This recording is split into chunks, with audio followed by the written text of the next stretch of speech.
Bersiap, gerak.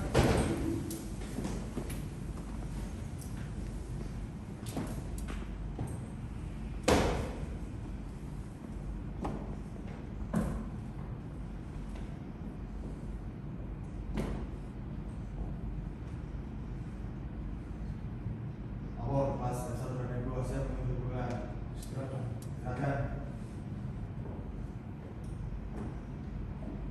Mengawali perkuliahan ini berdoa mulai.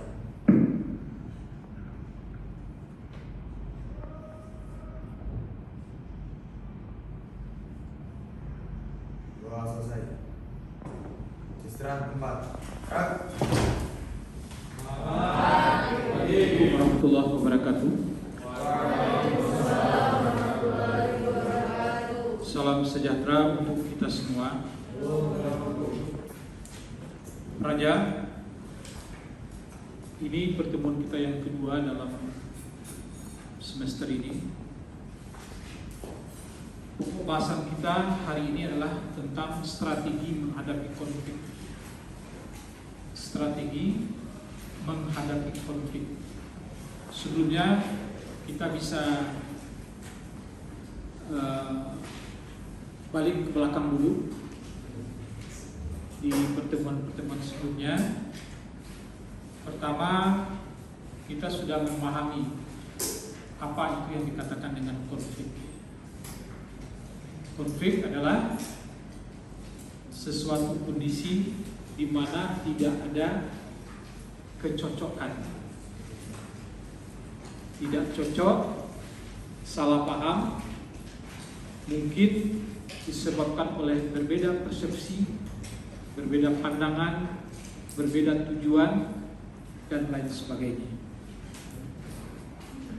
Apakah konflik itu sesuatu yang negatif? Tidak selalu. Untuk hal ini paling tidak ada 3 pandangan mengenai konflik. Yang pertama, pandangan tradisional mengatakan konflik itu adalah sesuatu yang negatif, sesuatu yang tidak perlu ada. Oleh karenanya konflik itu harus dihindari, dan kalau ada segera dijadikan jalan keluarnya. Tapi sedapat mungkin dihindari dulu konflik itu. Pandangan kedua sudah agak maju, di mana menganggap konflik itu sebagai hal yang manusiawi, sesuatu yang mutlak harus ada, sebuah keniscayaan. Oleh karenanya konflik itu harus dihadapi saja, ya, tidak dihindari, tapi dihadapi, dicarikan jalan keluarnya. Pandangan ini disebut dengan pandangan hubungan manusia. Pandangan ketiga ini semakin maju, mengatakan konflik itu sesuatu hal yang positif, akan bermanfaat untuk diri kita dan untuk pengembangan organisasi. Oleh karenanya konflik yang ada itu harus dikelola dengan baik. Bahkan pandangan ini menganggap konflik itu perlu ada. Terkadang mereka menciptakan konflik-konflik dalam organisasi agar organisasi itu ada konflik yang bisa dikelola. Jadi konflik harus diciptakan. Untuk itu konflik ini dirangsang bagaimana bisa tumbuh, diciptakan. Umpama melalui komunikasi, disebarlah informasi-informasi yang sifatnya memanas-manasi. Jadi konflik itu harus dirangsang. Pertama caranya dengan komunikasi. Antara lain dibuat isu-isu yang memanas-manasi, sehingga timbul gejolak dalam organisasi. timbul konflik. Yang kedua caranya, bisa saja seorang pimpinan itu merubah aturan yang sudah ada dalam organisasi. Jadi semua jadi kacau. Orang-orang jadi berkonflik. Dan yang ketiga, mungkin saja caranya dengan memasukkan orang baru dalam organisasi itu, yang mana orang baru ini mungkin budayanya berbeda dengan budaya organisasi yang sudah lama dipakai. Masuknya orang-orang baru itu menimbulkan konflik. Jadi mungkin Anda lihat ada mutasi ya, datang dari luar, orang dalam ini pindah ke tempat lain. Itu kadang-kadang juga menimbulkan konflik. Tapi itu dibutuhkan agar terjadi gejolak, agar terjadi konflik dalam organisasi. Cuma ingat, seperti yang saya sampaikan dulu, konflik ini kalau kita ibaratkan panas ya, suhu, temperatur, dia harus senantiasa dijaga agar tetap stabil, tidak terlalu tinggi suhunya, tidak terlalu rendah temperaturnya. Jadi konflik ini harus dijaga. Kita lihat temperatur konflik kemarin, mulai dari yang rendah tanpa ada konflik, kemudian kalau temperatur itu naik, timbul gejolak-gejolak kecil. Kemudian kalau temperatur itu tambah naik, yang muncul adalah mempertanyakan argumentasi. Jadi argumentasi itu baru dalam taraf mempertanyakannya. Kenapa ya pimpinan kita sayangnya kepada si A saja? Kenapa ya bagian kepegawaian itu kerjanya begini? Kenapa bagian pemasaran tidak seperti ini? Hanya sekedar mengajukan, memunculkan argumentasi-argumentasi. Tetapi kalau konflik itu sudah berlanjut lagi, maka mulai beradu argumentasi dan mulai berhadap-hadapan. Bagian pemasaran, seharusnya Anda tidak memproduksi ini sebanyak ini, kami yang susah nanti di lapangan. Mulai ada argumentasi berhadapan. Kalau konflik itu terus berlanjut, itu sudah sampai pada permusuhan, ya, timbul adu fisik. Itu biasanya dalam konflik-konflik sosial yang berskala besar. Selanjutnya, kalau ini dibiarkan terus ya berlanjut, suhu semakin tinggi, maka konflik itu sudah memunculkan keinginan untuk saling memusnahkan. Ini sering terjadi dalam konflik-konflik sosial yang berskala besar. Seperti salah satunya atau diantaranya konflik yang terjadi di daerah Kalimantan Barat.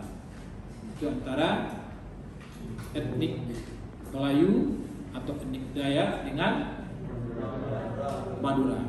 Itu sudah beberapa kali. Saya sudah mencoba mempelajari, memahami konflik di Kalimantan Barat itu. Rupanya konflik Kalimantan Barat itu semacam kalau ahli menyebutnya dengan istilah ada tiap sekian tahun dia akan muncul. Tiap sekian tahun dia akan muncul. Karena apa?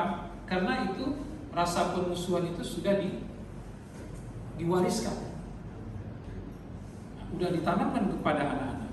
Nah, ini yang sekarang oleh pemerintah diusahakan untuk netral kembali. Nah, itu salah satu peran Anda selaku aparatur nanti, yang mungkin diantaranya ada yang ditempatkan di daerah-daerah konflik. Bisa saja ada ditempatkan di Sabas, di Pontianak, atau daerah konflik lain di Papua dan sebagainya.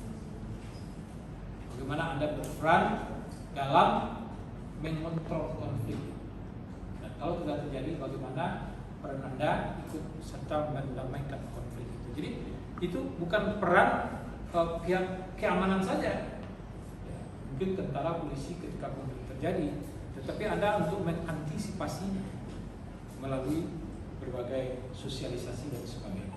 Selanjutnya, kita melihat, ya kita lanjutkan apa kita minggu lalu, strategi menghadapi konflik. Coba ada lihat, strategi menghadapi konflik. Paling tidak ada 5 strategi. Yang pertama, avoiding. Apa itu avoiding? Menghindar. Kemudian ada akomodasi. Yang ketiga ada compromising, kompromi. Kemudian ada competing, berkompetisi, memenangkan. Kemudian baru kolaboratif. Kolaboratif itu berkolaborasi. Ini sesuai dengan nama mata kuliah kita apa? Manajemen konflik dan kolaborasi. Manajemen konflik dan kolaborasi. Coba kita lihat langkah-langkah apa ini, strategi ini masing-masing. Yang pertama, avoiding, menghindar. Jadi kalau kita lihat gambar tadi atau gambar yang lain, ya, gambar lain, tapi masih menggambarkan tentang strategi mengatasi konflik. Itu Anda lihat coba, ada sumbu. Sebetulnya ini ada sumbu X dan Y. Ini sumbu Y, ini sumbu X. Sumbu Y ini, sumbu Y itu menggambarkan tingkat kepentingan kita. Sementara sumbu X itu menggambarkan tingkat kepentingan pihak lain terhadap konflik ini. Yang pertama, avoiding, menghindar. Nah, kapan kita harus menghindar terhadap konflik itu? Yang pertama, bila situasinya kedua belah pihak yang sedang berkonflik itu menolak untuk diselesaikan. Jadi kalau kedua belah pihak menolak untuk diselesaikan, mungkin mereka bersifat no problem, konflik mau tidak, saya nggak terganggu dengan konflik itu. Ada konflik-konflik tertentu yang pihak-pihak menganggap tidak begitu penting untuk diselesaikan karena tidak mengganggu, karena ketergantungan terhadap penyelesaian konflik itu tidak terlalu besar. Artinya nggak diselesaikan konflik itu nggak masalah. Makanya mereka bersikap no problem. Selanjutnya, avoiding ini dilakukan apabila penundaan proses pembicaraan. Mungkin buat sementara untuk mengontrol emosi dulu, cooling down, biar adem dulu, ya. Ini dah. Yang pasti menghindar untuk menyelesaikan konflik biasanya itu adalah bila konflik itu sifatnya sepele, bukan masalah besar, tidak mengganggu dia kalau nggak diselesaikan. Itu. Selanjutnya, yang kedua, accommodating, mengalah. Mengalah artinya apa? Salah satu arti mengalah itu adalah menyilahkan pihak lain mencapai tujuannya. Kenapa bisa begitu? Kita berkonflik, tapi kita mengalah, biarlah mereka yang mencapai tujuannya. Kenapa? Karena kita merasa keperluan kita terhadap konflik itu tidak begitu besar. Itu bukan kebutuhan kita. Mungkin orang lain lebih butuh, biar sajalah mereka yang mendapatkan.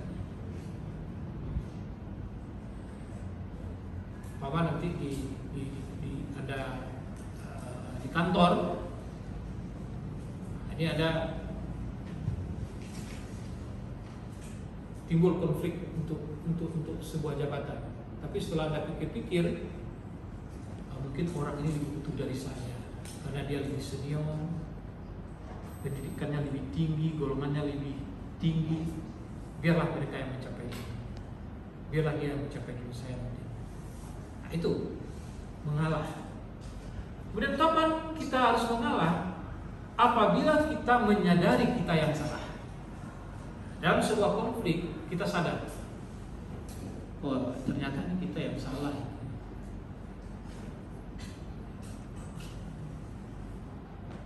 Kita mengalah. Selanjutnya,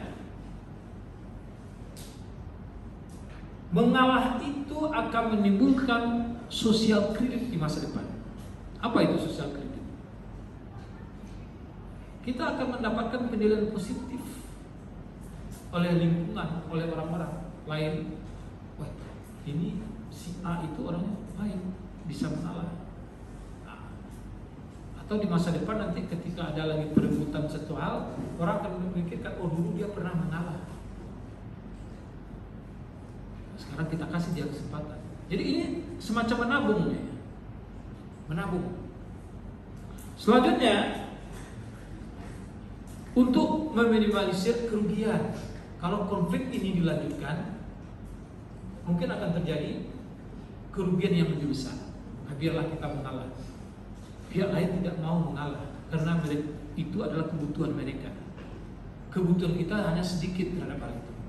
Jadi untuk meminimalisir kerugian,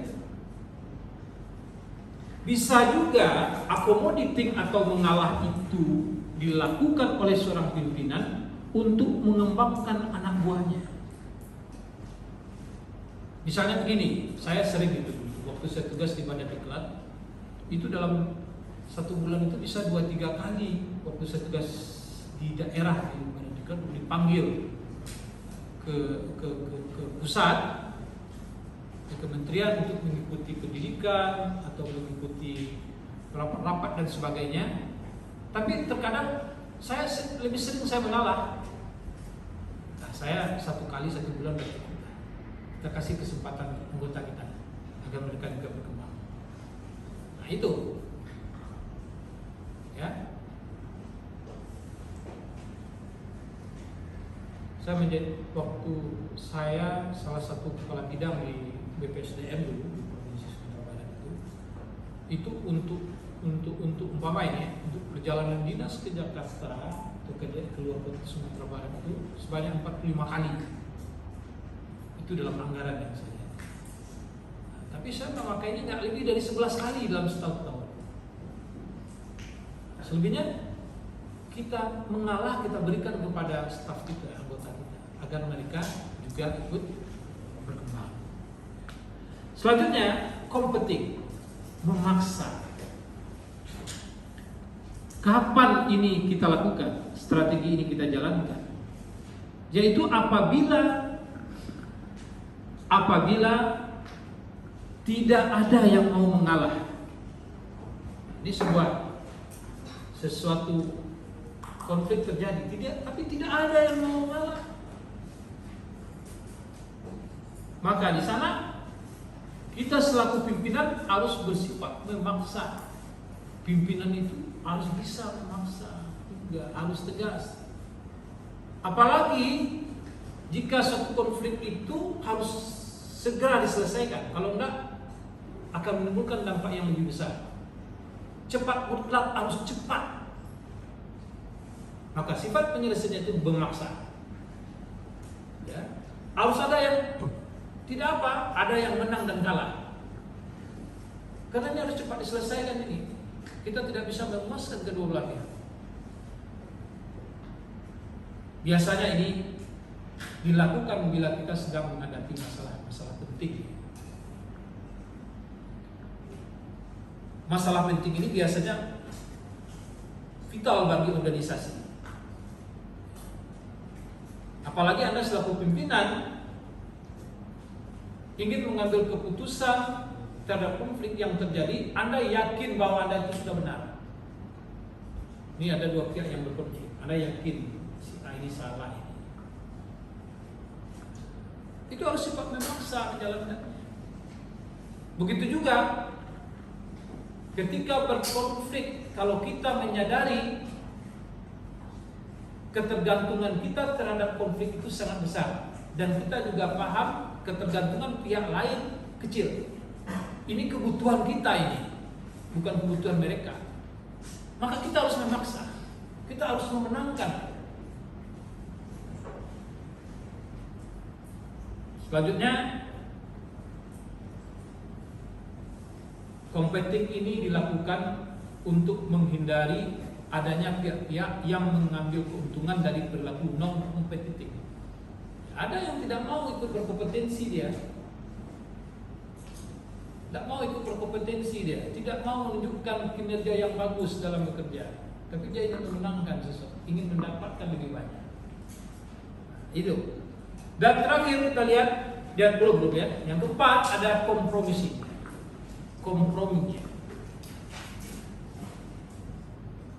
Kapan itu kompromi dilakukan?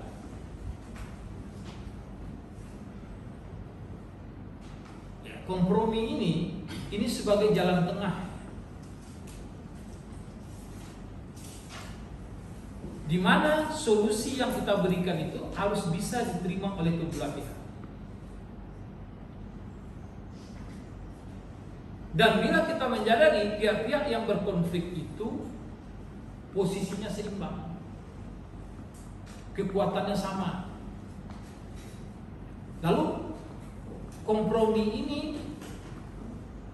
diperlukan juga sebagai backup jika strategi competing dan strategi kolaboratif tidak jalan. Nah, ini backupnya ini.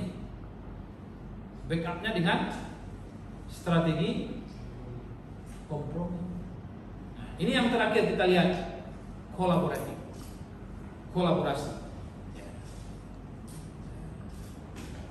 Win-win solution. Apa itu win-win solution?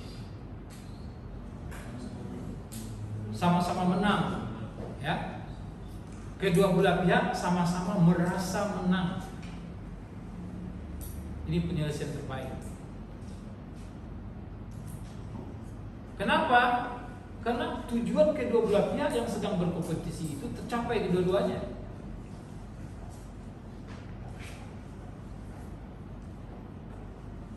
Win-win solution juga diperlukan untuk memperoleh komitmen dengan melibatkan dalam konsensus bersama. Jadi kalau penyelesaiannya win-win solution, kita bisa buat konsensus bersama. Ke depan kita seperti apa? Konsensus bersama ini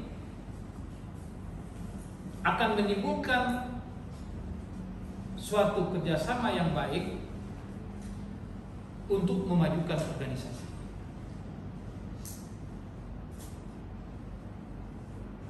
Jadi pelajar